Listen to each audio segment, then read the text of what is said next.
All right, good morning everyone. I am socially distanced from my videographer. She has a mask on and I have my mask on. We are about 10 feet apart, so I'm going to take my mask off for the purposes of video so that you can see me and hear me. Here at Moreau Lake, we have a lot of area to cover, a lot of ground to cover, so we rent snowshoes to any of our patrons who'd like to come and try out a new sport. We have them available to you anytime there's snow. About 8 a.m. in the morning till 3:30 in the afternoon, you can come rent them. And if you are interested in trying a different variety than what we have, I want to give you a little tutorial about that today. These are our tubs. These are our tub snowshoes. They're really great for trekking across the lake or on flat surfaces, you know, flat ground through the forest. They have spikes in the front and spikes in the back. They're also really nice and big. These are usually sold or rented out by weight. We don't have these for rent in the park. We have these for rent in the park. These are MSRs. They're a little bit more technical. They also have the front toe picks, but they also have these really great spikes all the way down the sides of your foot. So when you're going down or you're going up, you have more grip. So if you hit ice or slippery snow, you're in good shape with these. These are another MSR, but they are a little bit more technical even beyond the ones that we do rent. These have the front, the sides, and the back. These are the smaller of the three, you can see. These are for definitely going up and down.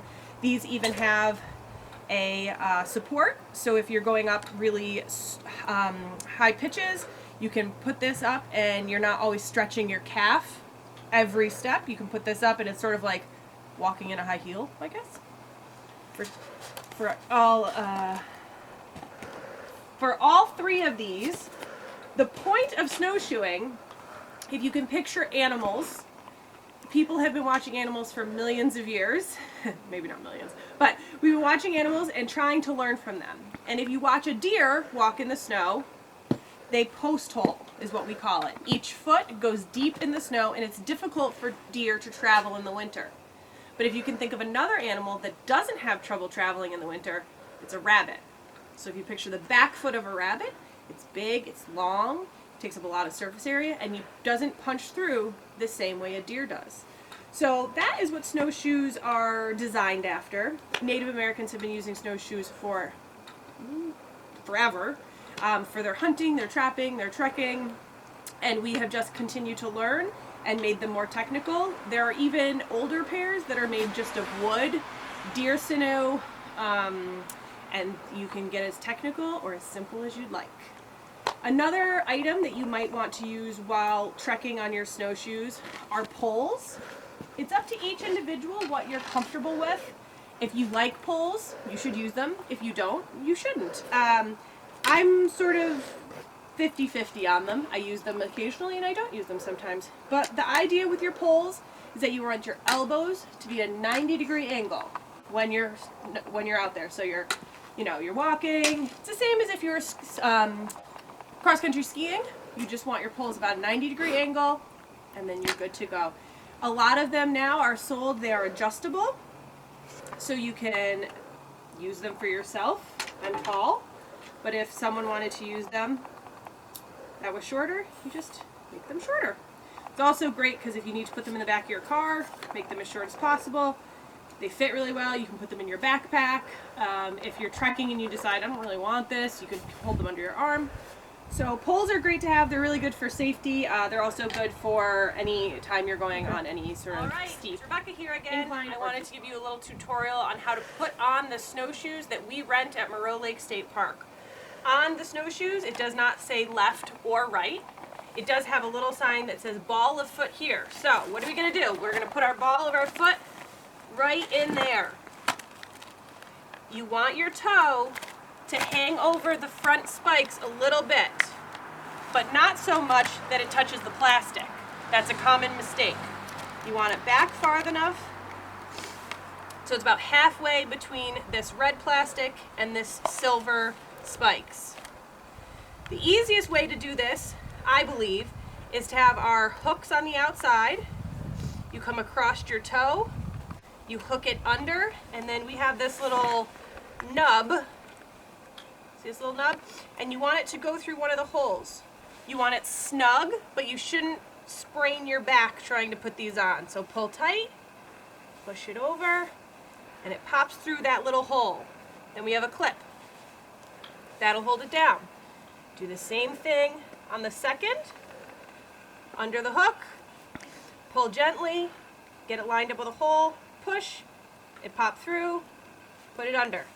Now this back one is the same. It can be a little bit trickier to do yourself, but if you're patient and you're good and you're calm, you'll get it, not a problem. So you can pick your heel up if that's easier, pull a little bit, find a hole, make sure the silver nub is through, and you put it right in the clip so now back here. I am in the snow, both and of my snowshoes are secure on my feet.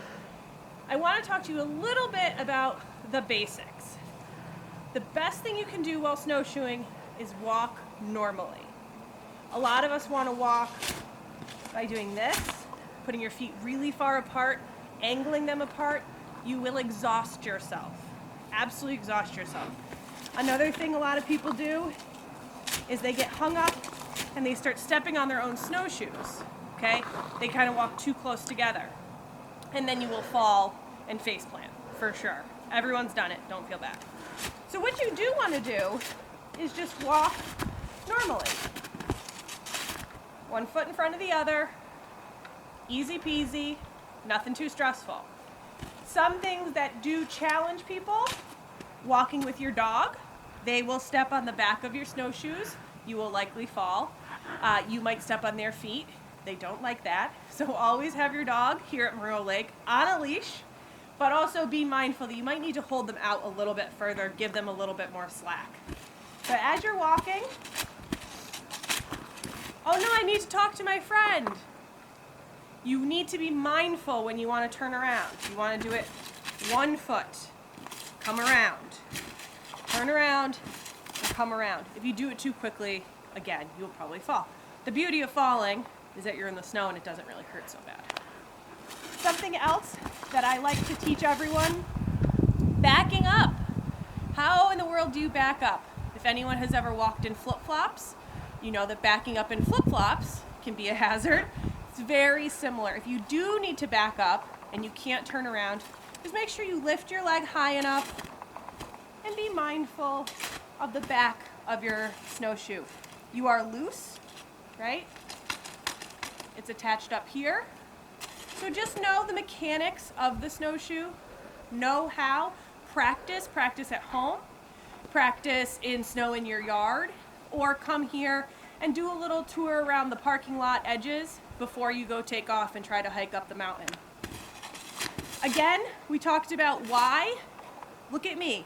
I'm standing on top of about 1.5 feet of snow. If I was just in my boots, I would have already gone through. My socks would be soaked, my pants would be soaked, everything. This is a tutorial. I want to mention I am not dressed for snowshoeing. I am dressed for making a video about snowshoeing and working in my office today, which is what I have to do this afternoon. So please dress appropriately. Please come with enough in your pack, water, snacks, mittens, hat, something not cotton, something warm. So please come, enjoy yourself. Come rent our snowshoes, $5 for a half day, $10 for a full day. And we'd love to see you. And if you want any help when you come, always just ask. There's someone in the office who can give you a hand trying to get these bad boys on. Bye.